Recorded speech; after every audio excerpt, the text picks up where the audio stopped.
Dear students, pair of linear equations in two variable का आज हम लोग 11th लेक्चर देख रहे हैं एलिगेंट माइंड्स में।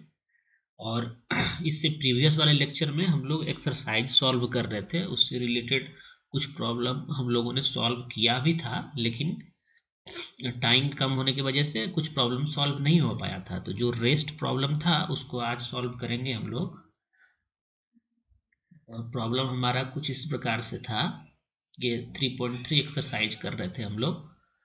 तो इसमें ये वाला प्रॉब्लम बचा हुआ था, सम ऑफ डिजिट वाला, क्योंकि ये बहुत ही इंपॉर्टेंट प्रॉब्लम है, इसलिए इसको डिस्कस करना जरूरी है। तो प्रॉब्लम क्या है इसको समझते हैं। क्या है? The sum of the digits of a 2 digit number is 9। Also 9 times this number is twice the number obtained by reversing the order of the digits. Find the number, आपको नंबर फाइंड करना है। और number है कैसा? 2 digit number है। ठीक है, ये सब नोट करने वाली बात है। आपको नंबर फाइंड करना है, आपसे नंबर पूछा गया है और जो नंबर है वो 2 डिजिट नंबर है और उसके डिजिट्स का सम 9 दिया हुआ है। और एक और स्टेटमेंट यहाँ से दिया हुआ है, 9 times the number is twice the number obtained by reversing the order of the digits, ये भी दिया हुआ है स्टेटमेंट। तो इसको सॉल्व करने के लिए हम क्या करेंगे, जब ये 2 डिजिट का नंबर है तो हम हमेशा कैसा नंबर को लेट करेंगे, ये हम प्रीवियस लेक्चर में या जब एग्जाम्पल हम सॉल्व कर रहे थे इस टाइप का, तो उस समय मैंने आप लोगों को बताया था कि अगर 2 डिजिट नंबर रहता है कोई, तो हम कैसे उस नंबर को लेट करते हैं। ठीक है, तो हम आपको कुछ बताए थे, इस प्रकार से बताए थे कि let the number 2 digit number be, let the 2 digit number be 10x, या इसको इतना ही रहने देते हैं। बी हम यहाँ पे लिख रहे हैं 2 डिजिट नंबर है ना, तो हम इसको ले रहे हैं 10x प्लस वाई। ये हमने नंबर को माना क्योंकि ये 2 डिजिट नंबर है। इस केस में क्या करना होगा, हमको इसी तरह से नंबर लेना पड़ेगा। जैसे हम एक बार और रिवाइज कर देते हैं, जैसे 36 है कोई नंबर, तो इस 36 को हम लोग कैसे लिख सकते हैं? 3 इंटू 10 प्लस 6 इंटू 1 लिख सकते हैं ना, इसी 36 को। ये 2 डिजिट नंबर है। तो उसी तरह अगर हमारे पास एक्स वाई बोल के कोई 2 डिजिट नंबर है, तो इसको क्या लिख सकते हैं हम लोग? 10x प्लस वाई लिख सकते हैं। और जब तक हम इस तरह से नहीं, तो यहाँ पे हो क्या रहा है ना, देखिए ऐसा जरूरत क्यों पड़ा ये भी समझ लेते हैं। हम इसको एक्स वाई क्यों नहीं ले पा रहे हैं, इसको हम लोग एक्स वाई क्यों नहीं ले सकते हैं, हम 10x प्लस वाई क्यों ले रहे हैं, ये समझिए आप। देखिए क्या हो रहा है कि अगर हम इसको एक्स वाई ले लें, अगर हम इसको एक्स वाई ले लें, तो इसका मीनिंग क्या हो निकल के आ रहा है? इसका जो मीनिंग निकल के आ रहा है वो x इंटू वाई निकल के आ रहा है। ठीक है, वहीं जब 36 था तो इसका मीनिंग ये निकल के नहीं आ रहा था कि ये 3 इंटू 6 है। ये 3 इंटू 6 थोड़े ना इसको रीड करते हैं हम लोग या समझते हैं, लेकिन एक्स वाई को हम लोग एक्स इंटू वाई रीड करते हैं। ठीक है, जबकि 36 अगर है तो इसमें 3 इंटू 6 रीड नहीं करते हैं। इसको हम जानते हैं कि यहाँ पे मल्टीप्लीकेशन का साइन नहीं है, ये 36 है, मल्टीप्लीकेशन का साइन नहीं है, ये हम लोग जानते हैं। ठीक है, इसलिए हम क्या हम लोगों को क्या करना पड़ रहा है कि इस तरह से नंबर को लेना पड़ा है। जैसे 3 इंटू 10 प्लस 6 प्लस 1 ऐसे था ना, तो वैसे ही एक्स वाई अगर नंबर है हमारा, तो उसको हम x इंटू वाई नंबर नहीं लेकर के उसको हम लोग क्या लेंगे, कोई भी 2 डिजिट नंबर होगा तो 10x प्लस वाई ये लेंगे हम लोग।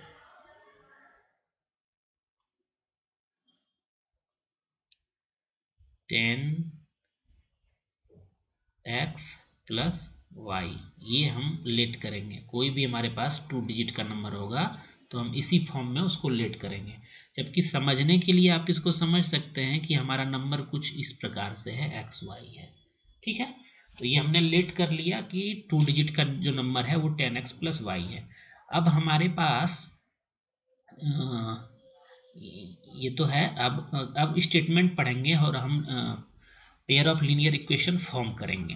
तो स्टेटमेंट क्या है, sum of its digit of 2 digit number is 9। एक स्टेटमेंट ये दिया हुआ है, इससे क्या बन के आ रहा है हमारा कि सम ऑफ डिजिट, मतलब एक तो डिजिट x है, एक है y है, तो सम ऑफ डिजिट अगर लिखना चाहें तो क्या हो जाएगा, x प्लस वाई, यही होगा ना sum of digits.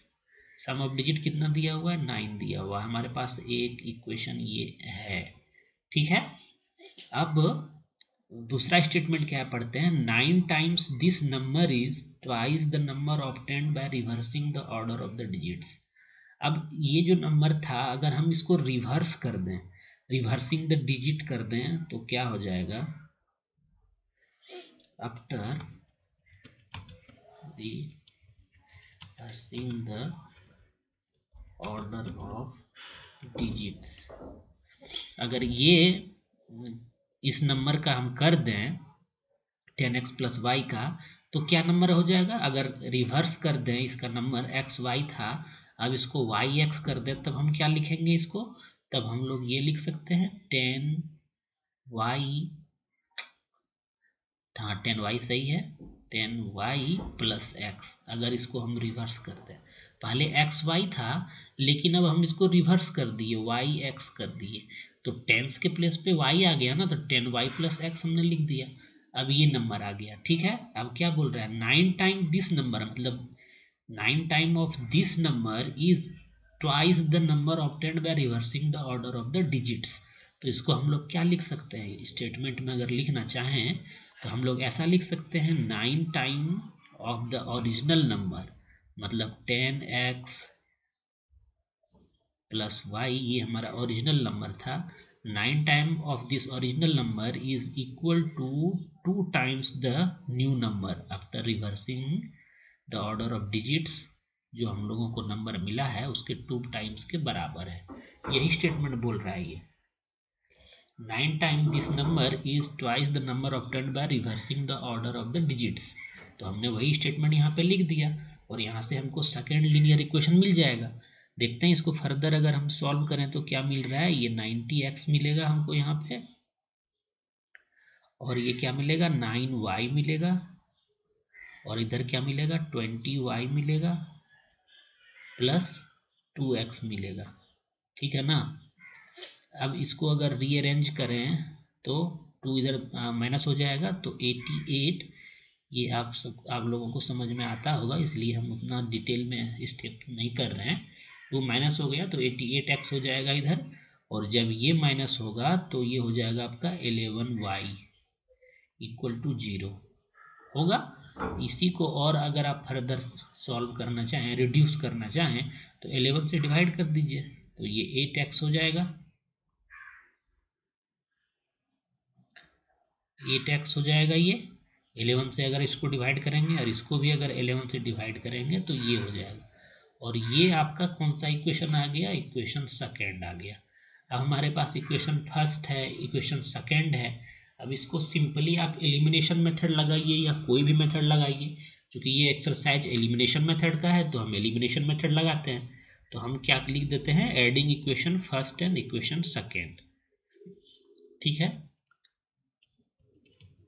Adding equation first and equation second. ठीक है, ये हम अगर ऐसा करते हैं तो क्या मिलता है, x plus y equal to 9 और 8x minus y equal to 0, इस दोनों को ऐड करते हैं। तो पहले लेफ्ट हैंड साइड को ऐड करते हैं, तो x प्लस वाई तो यहाँ पे होगा ही होगा, मतलब x प्लस वाई। आप ऐड भी कर सकते हैं, सब्ट्रैक्ट भी कर सकते हैं, कुछ भी कर सकते हैं आप, इशू नहीं है। बस आपको एक वेरिएबल को एलिमिनेट करना है, क्योंकि यहाँ पे y है और यहाँ पे माइनस वाई है, तो ऐड करेंगे तो दोनों एलिमिनेट हो जाएगा, इसीलिए हम ऐड कर रहे हैं। और सेकेंड इक्वेशन का क्या है, 8x माइनस वाई, और राइट हैंड साइड में ऐड होगा दोनों का, यहाँ पे 9 है, यहाँ पे 0 है, मतलब 9 प्लस 0।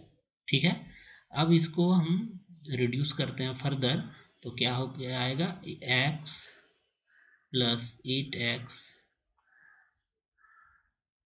और ये y plus y minus y equal to 9।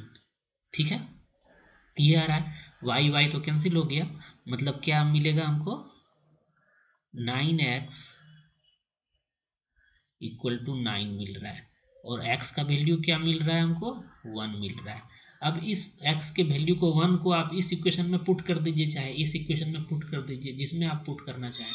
चलिए इसी में पुट कर देते हैं, तो y का वैल्यू निकल जाएगा हमारे पास, तो नज़दीक में ये है, इसको पुट कर देते हैं, आप उसमें भी पुट कर सकते थे। तो अगर आप पुट करेंगे x इक्वल टू 1 इसमें, तो क्या हो जाएगा, ये 8 इंटू 1 हो जाएगा माइनस वाई इक्वल टू 0 ये होगा, और 8 इक्वल टू वाई हो जाएगा। मतलब x का वैल्यू हमको 1 मिला और y का वैल्यू 8 मिला, मतलब नंबर कितना मिला, नंबर आप यहाँ से पता कर सकते हैं, x का वैल्यू कितना मिला था, 1 मिला था ना, मतलब यहाँ पे 1 है और यहाँ पे 8 है, 18।